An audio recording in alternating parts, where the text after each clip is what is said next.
Ambassador Kim stood at the window of Harmony Station, looking at the stars spread across the dark sky. Earth glowed blue and green in the distance, reminding her of humanity's home. She fixed her formal uniform, a simple navy blue outfit with silver trim that showed she represented Earth, to the Galactic Council.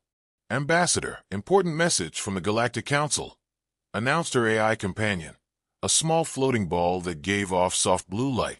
"Put it through, Jean," she replied, turning to the large wall screen. The screen lit up, showing Supreme Commander Krull of the Tekran Empire. His insect-like body towered over the other council members. His hard outer shell gleamed under the lights, for compound eyes reflected the stars, and his mouth parts clicked with barely hidden anger.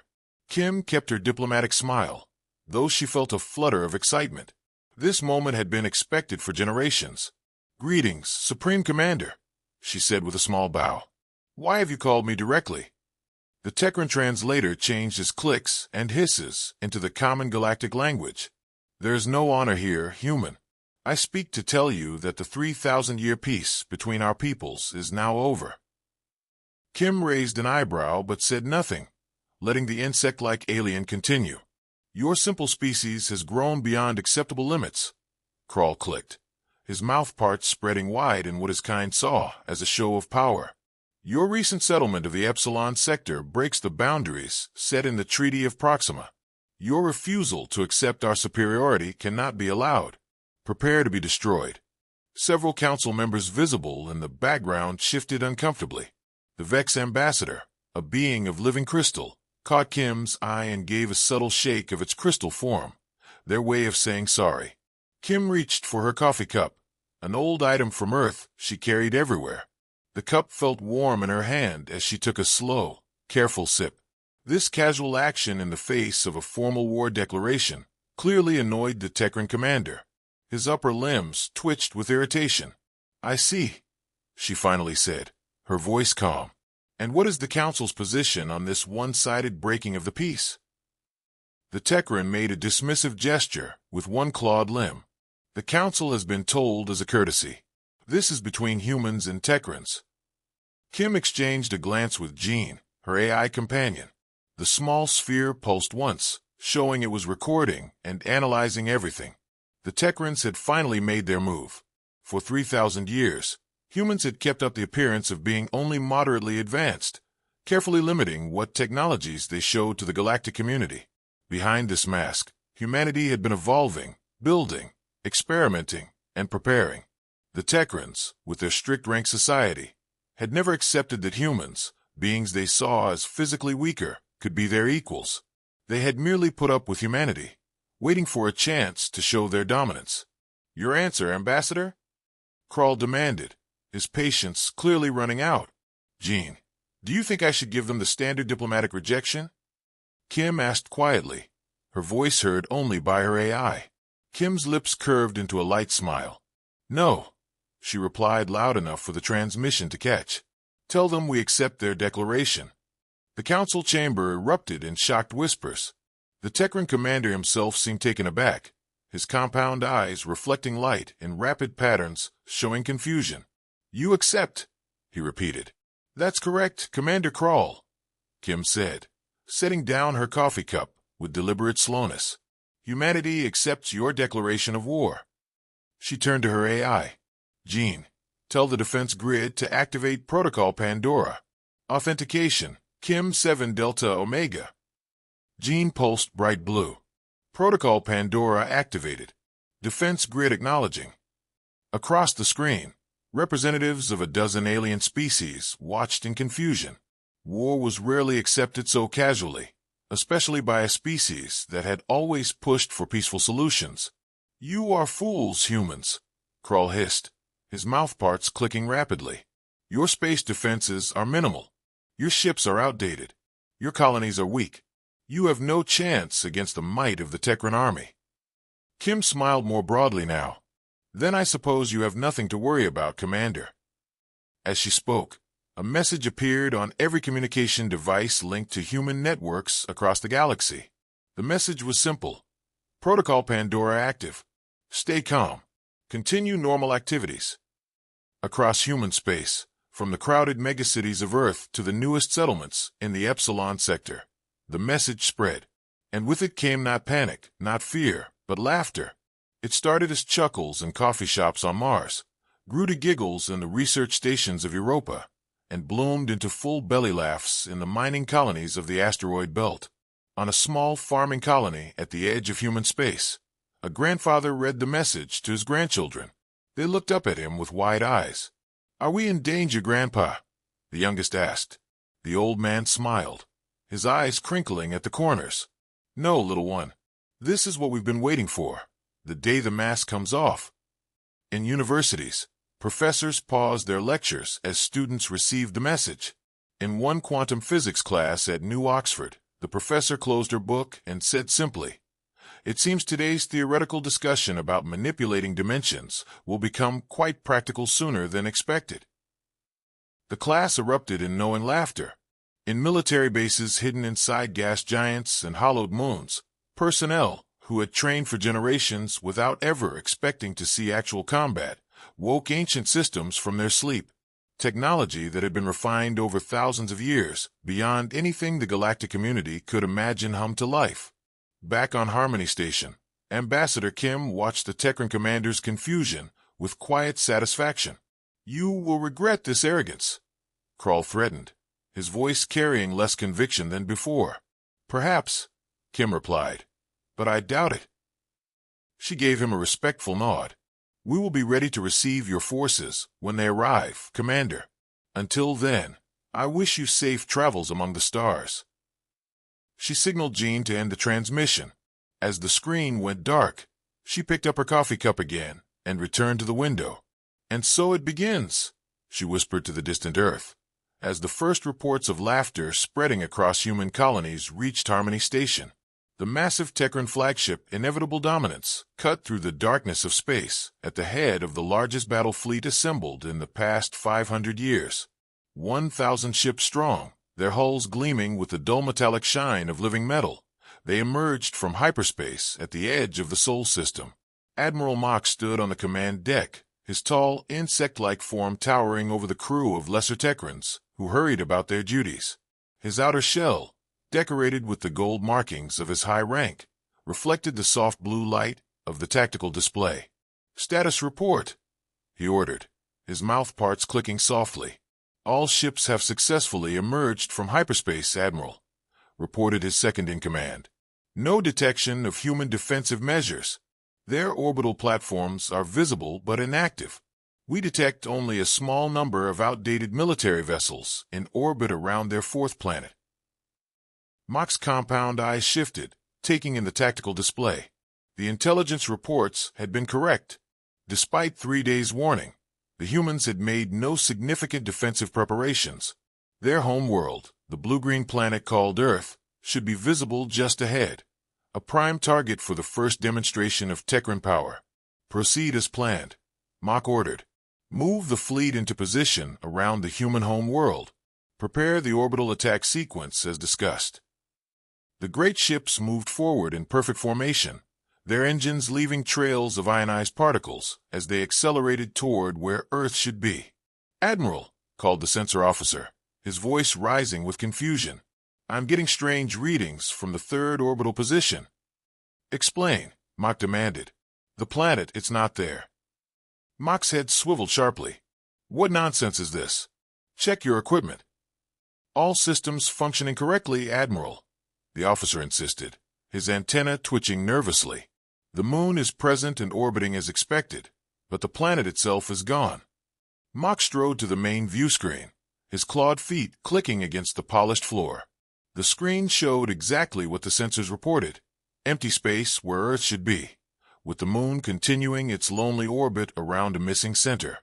"Impossible," Mock muttered, his mouth parts clicking rapidly in agitation. "A planet cannot vanish." He turned to his science officer. "Scan the entire system. They must have used some sort of hiding technology." The science officer worked frantically at his console. "No evidence of hiding technology, Admiral. No gravity signature where the planet should be. By all measurements, Earth has simply disappeared." A heavy silence fell over the bridge, broken only by the soft hum of the ship's systems. The Tekran military had prepared for many possible human defenses, primitive energy shields perhaps, or desperate suicide attacks. But not this, never this. Could our intelligence have been so wrong? Mach wondered aloud. Could they have evacuated their entire planet? Every console on the bridge lit up with warning indicators. "Admiral," the tactical officer called out. "We're being scanned by an unknown energy signature. It's penetrating all our shields as if they weren't there." Mach's claws tightened on the railing before him. "Activate countermeasures. Raise all defensive." His words died in his throat as a swirl of light appeared in the center of the bridge. The light expanded, forming into the holographic image of a human female. Unlike the crude holograms used throughout the galaxy, this projection appeared solid, with perfect detail from the small lines around her eyes to the slight movement of her clothing. The human wore a simple dark uniform with no visible rank marks. She looked around the bridge with an expression of interest, as if examining specimens in a laboratory. "Welcome to Sol," she said cheerfully, her voice as clear as if she were physically present. "I see you're looking for Earth. I'm afraid we moved it."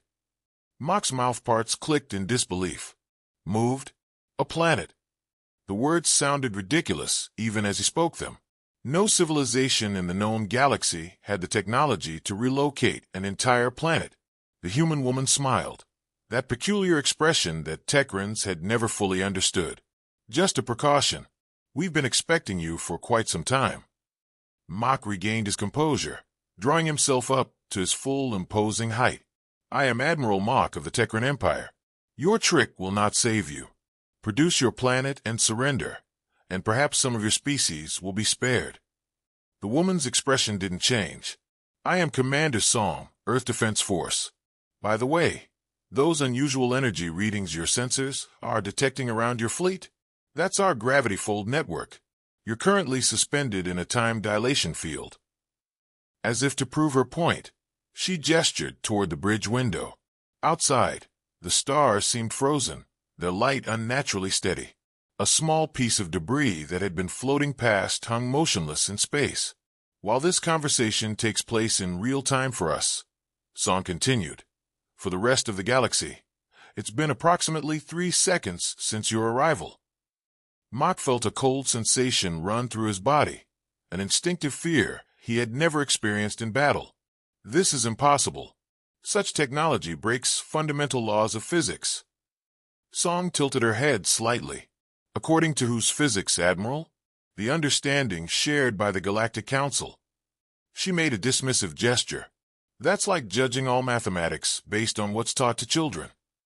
A junior officer approached Mach, his movements hesitant. "Admiral, sensors confirm her claim.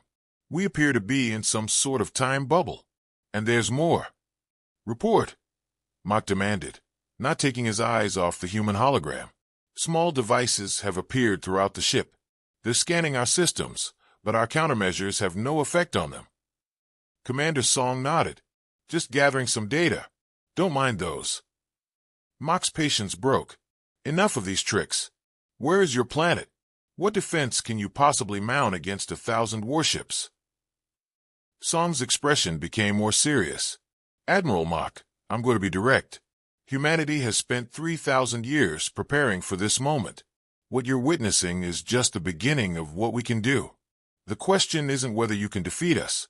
The question is whether we can find a peaceful solution before things get unpleasant."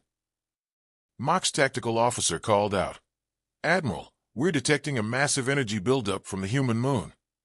On the main screen, the seemingly barren moon's surface was changing. Sections were sliding open, revealing massive structures beneath. Lights flickered across its surface as sleeping systems awakened. "That would be our lunar defense platform," Song explained casually. "One of our older installations, actually. We kept it as a backup." The science officer's voice shook as he reported, "The energy readings are beyond anything in our records, Admiral. If those are weapons—" Song raised her hand. "We don't have to demonstrate, Admiral. Not today. Take your fleet and return to Tekran space. Tell your leaders what you've seen. Tell them Earth is willing to negotiate a new peace, as equals this time." Mach stood silent, his mind racing. The human smiled again, seeming to read his thoughts. "Or stay," she said softly, "and learn firsthand why humans laughed when you declared war." Admiral Mach sat alone in his private chamber aboard the Tekran flagship. The room was dark except for the blue glow of multiple screens floating in the air before him. His four-clawed hands moved rapidly over the controls, cycling through the data that the mysterious human devices had uploaded to his ship's computer. He had ordered the fleet to maintain position while he reviewed the information. 6 hours had passed, and with each new file, each new revelation, the cold feeling in his chest grew stronger. The first files showed weapon systems unlike anything the Tekrans had imagined, not simply more powerful versions of known technology, but entirely new approaches to warfare. Mach watched footage of a small human vessel absorbing the energy from a test blast that should have vaporized a small moon. The energy simply disappeared into the ship's hull, which glowed briefly before returning to normal. Another file showed a demonstration of their shield technology, not the energy barriers all advanced races used, but something the humans called dimensional folding. Incoming attacks didn't hit a barrier. They simply disappeared into what appeared to be small tears in space itself, emerging somewhere else entirely. "Impossible," Mach whispered, his mouth parts clicking softly in distress. He moved to communications data. The humans had developed quantum entanglement networks that operated instantly across any distance, without any possibility of interception or jamming. The Tekrans' most advanced communication systems, pride of their military, were primitive by comparison. But what truly shook him were the energy production files. The humans had built Dyson swarms, vast networks of satellites, capturing the entire energy output of stars, around multiple suns in hidden systems. The energy available to them made the combined output of the entire Tekran Empire look like a child's power cell.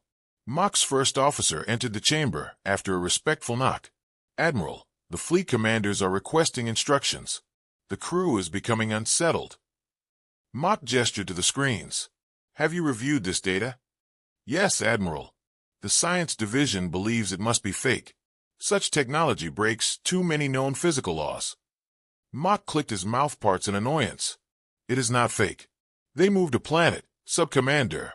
They stopped time around our fleet. These are not tricks." His officer lowered his head submissively, but persisted. "Even if some of it is real, surely not all of it can be. The biological modifications they claim to have made." "Show me your arm," Mach interrupted. Confused, the officer extended his upper right arm. Mach pressed a control, and one of the small scanning devices that the humans had placed on the ship hovered over to them. It emitted a soft blue light that passed over the officer's arm. A new screen appeared, showing a detailed internal view of the limb. But it showed more than just the expected biological structures. Tiny machines were visible, moving through the officer's circulatory system. "What is this?" the officer asked, his voice rising in alarm. "According to the human data, they are medical nanobots. Millions of them introduced into our systems when we entered the time dilation field. They are currently dormant, simply mapping our biology." The officer staggered back. "They're inside all of us."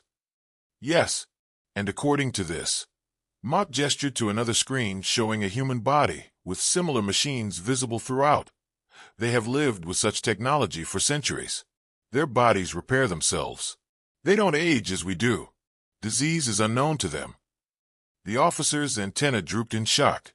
This cannot be." Before Mach could respond, the main communication console chimed. The small scanning device returned to its position near the ceiling. "Admiral," the communications officer's voice came through, "we're receiving a new transmission from the humans." "Display it," Mach ordered. The information screens vanished, replaced by a single larger image. An older human male appeared, his face marked with lines that suggested great age, though his posture remained straight and strong. His eyes were what struck Mach most. They seemed to hold a depth that spoke of centuries of experience. "Admiral Mach, I am Park, Human Defense Coordinator. I hope you've had enough time to review the information we provided." Mach straightened his posture, determined to keep his dignity despite his growing fear. "I have reviewed it. Much of it seems hard to believe. The human named Park nodded. I understand it must seem like lies or exaggeration, but I promise you, if anything, we've understated our abilities in that data package. Why reveal this now? Mach asked. If your kind has had such power for so long, why keep up the act of being only moderately advanced? Park's expression softened slightly. We've maintained the illusion of modest progress because we learned long ago that true power lies in restraint. 3,000 years ago, we nearly destroyed ourselves. We promised never again to wage war among our own kind, but we also promised never again to be unprepared. The human paused, allowing Mach to absorb his words. Our history is filled with empires that showed their strength too proudly, only to become targets. We chose a different path. We watched, we learned, we built, all while presenting ourselves as just another developing species. Mach felt his pride giving way to a more basic emotion, fear. The tiny machines in our bodies, are they weapons? No, Park replied firmly. They are currently passive observers. We do not attack without warning or provocation. Had we wished to harm you, Admiral, your fleet would not exist now. The human directness was unsettling. In Tekran culture, power was always flaunted. Threats always made clear to intimidate. This calm statement of fact was somehow more frightening. I will show you one more thing, Admiral. Something not included in the data package, Park said. The image shifted, showing what appeared to be a massive construction in space. It took Mach a moment to recognize it as Earth, the missing planet, but surrounded by an enormous lattice of interconnected structures. This is Earth now, in its new position in a pocket dimension next to normal space. What you're seeing is the planetary defense grid, just one layer of our protection. It represents technology we developed over 1,000 years ago. The image zoomed out further, revealing similar structures around other planets and moons, an entire solar system protected by technology beyond comprehension. We did not build this because we wanted war, Admiral. We built it because we understood that peace must sometimes be defended. Mach slumped slightly in his seat. What do you want from us? Nothing you don't wish to give freely, Park answered. Return to your people. Tell them what you've seen. Let them know that humans desire peaceful coexistence, trade, cultural exchange, but will not tolerate aggression. The human's expression became firmer. The 3,000-year peace doesn't need to end, Admiral. It can be renewed on more honest terms. As the transmission ended, Mach stared at the empty space where the human's image had been. After several minutes of silence, he turned to his first officer. Prepare the fleet for return to Tekran space, he ordered quietly. Without engaging the humans? Without attempting to locate their planet? The officer asked, his mouth parts clicking in confusion. Mach looked at him steadily. We have already lost this war. We simply didn't know it until today. The grand chamber of the Tekran High Command echoed with the angry clicks and hisses of the 12 highest commanders. Their massive insect-like forms loomed around the circular table, their outer shells gleaming with rank symbols and battle decorations. Admiral Mach stood in the center, his posture rigid despite his exhaustion. Deception. Supreme Commander Vex slammed his clawed limb on the table. You believe the tricks of soft-skinned mammals over the might of the Tekran Empire? Mach had spent 3 days presenting his evidence. The data from the human ships, the recordings of Earth's disappearance, the demonstrations of technology that defied Tekran understanding. Supreme Commander, with respect, I witnessed these things myself, Mach insisted. The humans have technology far beyond our own. They moved their planet. They stopped time around our fleet. They placed tiny machines in our bodies, without our knowledge. Illusions, another commander clicked. Mind games designed to make us retreat without a fight. Mach's antenna drooped slightly in frustration. The Tekran military mind was not built to accept defeat without battle. In 3,000 years of peace, they had forgotten the wisdom of their ancestors. Never underestimate an unknown enemy. The humans returned our fleet intact as a gesture of peace. Mach tried again. They could have destroyed us. Supreme Commander Vex rose to his full height, towering over Mach. Enough. We have heard your cowardly report. You will be removed from command pending investigation for possible human mind control. Vex turned to the other commanders. The plan proceeds. The first strike fleet will attack the human mining colony in Tsaya. A simple target, minimal defenses. We will show these humans what real warfare looks like. As guards escorted Mach from the chamber, he felt a cold certainty settle in his chest. The Tekran Empire had just signed its own death warrant. On New Haven, a human mining colony in the Tsaya system, the day began like any other. Workers headed to the massive digging pits that dotted the rocky planet's surface. Children attended school in the central dome. Merchants opened their shops in the underground market tunnels. Shin, a maintenance technician for air processors, climbed out of an access shaft and wiped sweat from his brow. His communication device chimed with a message from his wife. "Don't forget we're meeting Han and you for dinner tonight, 1900 hours at the Garden Dome." He smiled and sent a quick confirmation. As he packed his tools, a notification appeared on his device. Protocol Pandora, Level 2 activation. Continue normal activities. Shin paused, then calmly finished packing. Around him, other workers received the same message. Some exchanged knowing glances, a few smiled, but everyone continued working. No alarm sounded. No emergency announcements blared from the colony speakers. No evacuation orders were issued. On the surface, nothing changed. In orbit around New Haven, automated sensors detected the arrival of the Tekran First Strike Fleet. 3,000 warships emerged from hyperspace, their weapon systems immediately powering up. The fleet spread into an attack formation, surrounding the small planet. On the flagship's bridge, Fleet Commander Zack studied the tactical display with satisfaction. The human colony had a minimal orbital defense system, a few outdated platforms that his ships could destroy in seconds. "Begin the attack," he ordered. "Target their orbital defenses first, then the major population centers." Weapons officers activated targeting systems. Energy cannons charged. Missile bays opened. "All weapons locked on target, Commander," the tactical officer reported. "Fire," Zack commanded. Across the Tekran fleet, weapons discharged. Brilliant beams of energy lanced toward the planet. Missiles shot through space, their engines flaring bright against the blackness. Then, without warning, everything stopped. The energy beams froze in space, hanging like bright threads connecting the Tekran ships to their targets. The missiles halted mid-flight, their propulsion flames frozen in place. On the bridges of every Tekran vessel, officers found themselves unable to move, suspended between one moment and the next. Only their minds remained active, aware of their paralysis, but unable to respond to it. On every screen across the fleet, a human woman's face appeared, the same woman Admiral Mach had encountered in the Sol system. "Greetings, Tekran forces. I am Commander Lee of Earth Defense Force." Her expression showed no anger, only a kind of patient disappointment. "We tried to warn you, through Admiral Mach. We provided evidence of our technological capabilities. We offered peace." Fleet Commander Zack could only watch, his body frozen in place, his mouth parts locked mid-click. "Now I believe a demonstration is in order," Commander Lee continued. She looked down as if checking something off-screen. "You've brought 3,271 ships, carrying approximately 6 million Tekran military personnel. You've targeted a civilian mining colony with a population of 20,000, including 6,000 children." She looked back up, her eyes now hard.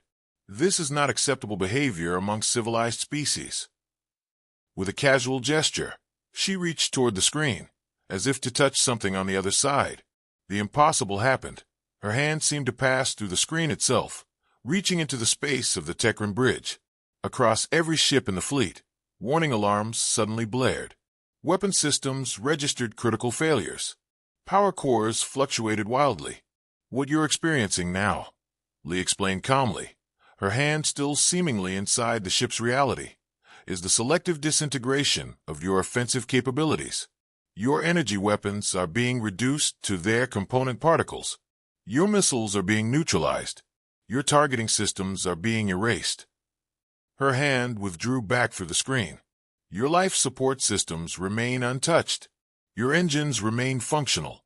Your communication systems remain operational." The time stoppage ended as suddenly as it had begun. Techran officers stumbled as movement returned. On the flagship's bridge, Commander Zack nearly fell, catching himself on a nearby console. "Damage report!" he shouted, regaining his balance. "Commander!" The weapons officer's voice shook. "All weapons are gone. Not damaged, gone. The physical structures have disappeared from the ships." "Impossible." Zack rushed to the officer's station, pushing him aside to see the readings himself. The screen showed exactly what the officer had reported. Where massive energy cannons had been mounted, there was now only empty space. Missile bays stood open and empty. Even the smallest personal weapons had vanished from their storage lockers. On the main screen, Commander Lee continued speaking. "Your fleet has been neutralized without harming a single Techran life. You are now unable to attack, but fully able to return home." She leaned closer to the screen. "This is perhaps the smallest demonstration we could arrange of human defensive capabilities. Admiral Mock tried to warn your leadership. They chose not to listen." The human's face was replaced by images of human warships, vessels that had not been detected by any Techran sensor. They were unlike any ships Zack had ever seen, their designs flowing and organic rather than angular and armored. They moved with impossible grace, surrounding the Techran fleet completely. "These vessels have been here since before your arrival," Lee's voice explained over the images. "They could have destroyed your fleet the moment you entered the system. They chose not to." The screen split to show the mining colony below. Workers continued their tasks. Children played in park domes. No one was panicking. No one was even looking up. "Our citizens continue their normal lives," Lee said, her face reappearing. "They know that Protocol Pandora is active. They trust in our defenses. They do not fear you." Commander Zack sank into his command chair, his outer shell clicking softly as the truth sank in. The much-feared First Strike Fleet, pride of the Techran Empire, had been rendered harmless, without a single shot fired in defense. Lee's expression softened slightly. "Return to your home world, Commander. Tell your leaders what happened here today.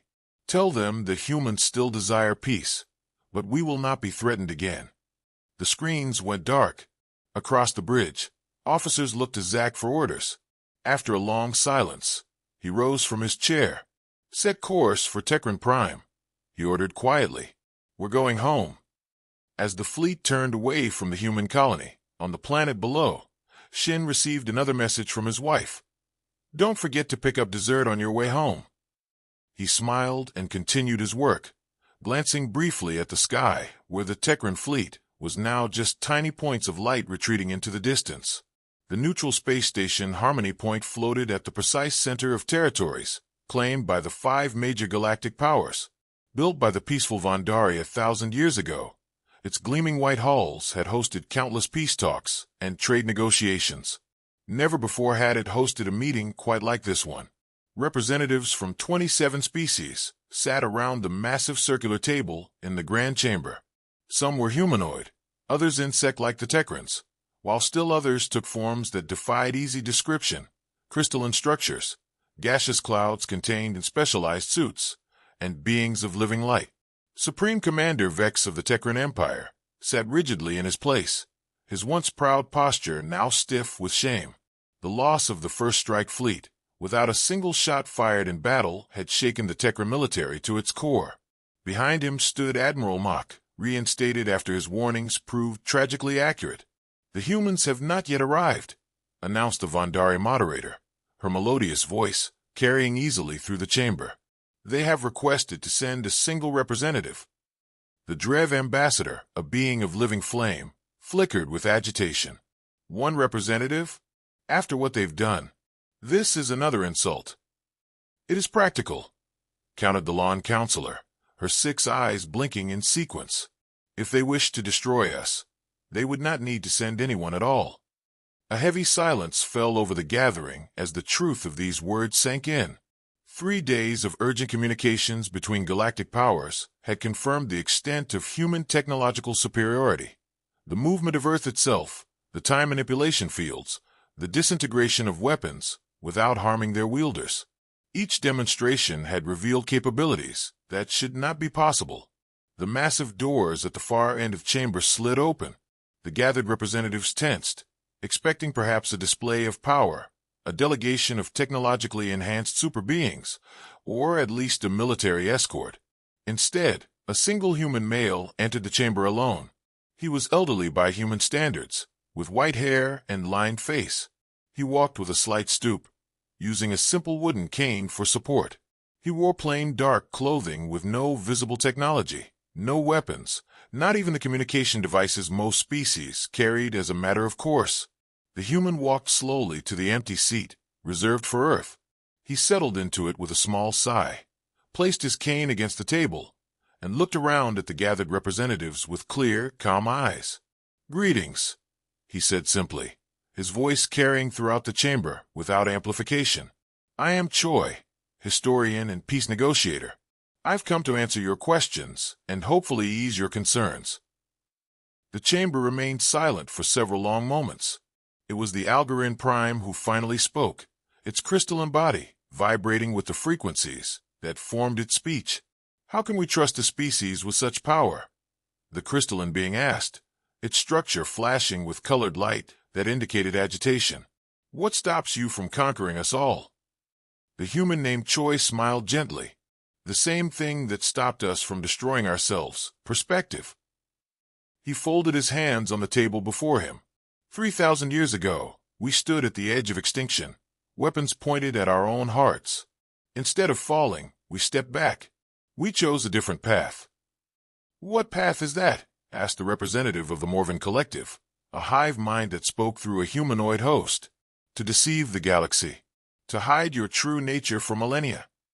"To learn," Choi replied. "To understand ourselves before fully engaging with others. You see, 3,000 years ago, humanity nearly destroyed itself in a war fueled by fear, greed, and misunderstanding. We survived, but only barely." He reached into his pocket and withdrew a small device, placing it on the table. When activated, it projected a three-dimensional image that hovered in the air for all to see. Ruins of ancient human cities, wastelands created by weapons long abandoned. "In the aftermath, we made two promises," Choi continued. "First, that we would never again wage war among ourselves. Second, that we would never again be vulnerable to those who might wish us harm." The images shifted to show the rebuilding, cities rising from ashes, new technologies developing, people working together across old boundaries. "We realized that true power isn't in destruction, but in creation," Choi said. "As we rebuilt, we advanced. As we healed our world, we discovered principles of physics your scientists have yet to explore. As we united our people, we found strength in cooperation rather than competition. Yet you hid this from us," Supreme Commander Vex accused, his mouth parts clicking in anger. "You presented yourselves as merely another developing species." Choi nodded in acknowledgement. "We did. History taught us that revealing too much power too quickly often leads to conflict. Those who feel threatened may strike first. Those who feel inferior may resent and sabotage. We chose a different approach, to grow quietly, to observe, to learn from all of you."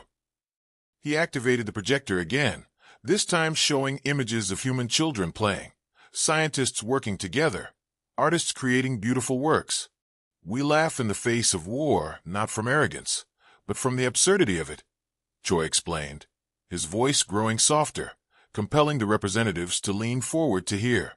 "We've had the ability to dominate the galaxy for over 2,000 years, yet we've chosen coexistence.